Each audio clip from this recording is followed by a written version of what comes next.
The, the thing that makes me most concerned about a Trump presidency, which you're seeing already, is the emboldening of straight up white supremacy, of people who have been hiding.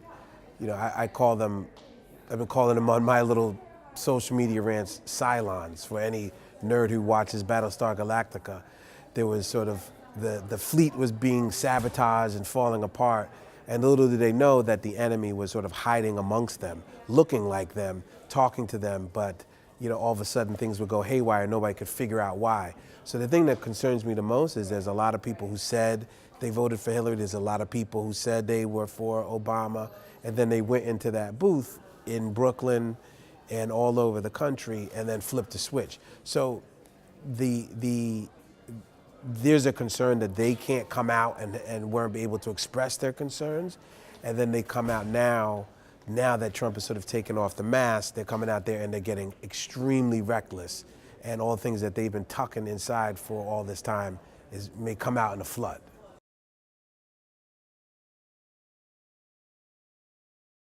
The goals and solutions to remedy this problem, I think, is one, you got to call it out. I was reading an article where they said, oh, to deal with racism, to call it out, or call people racist is not the most effective way, which is just madness to me, is that when you see the injustice going on, particularly with this issue with racism, you have to call it out and say, you have voted for a white supremacist, you and the KKK share a candidate in common, and the conversation must start that way.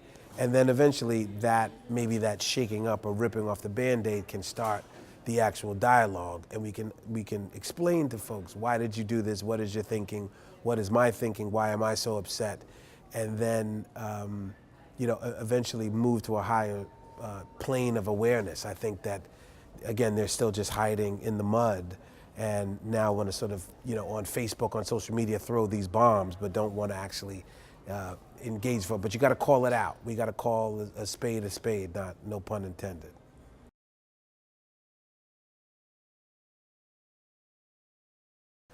I think what needs to be done is organization. We went through anger and then depression, these 7 stages of grief. Now that's over with. You got the midterm elections are coming.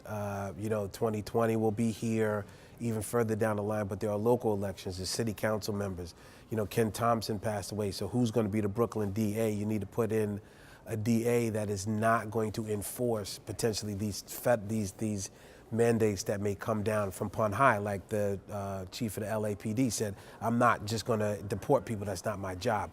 We need people in the DA, we need chiefs, we need to force de Blasio's hand to make sure that the wicked things that Trump and Bannon and Breitbart may try to implement are stopped right here on the grassroots level, because, you know, and again, force them to make a spectacle. You want to go and, you know, round up the brothers at the mosque around my way, send the National Guard to do that. Make it, you know, if you're about that life, then be about that life. But we're going to stand here and say we're not going to do it. But we have to have politicians and people in public places. And then one last thing is, we at the Brooklyn Bodega and Brooklyn Hip Hop Festival are starting an organization called the Zero Campaign, where we can actually have a place where hip hop community can organize.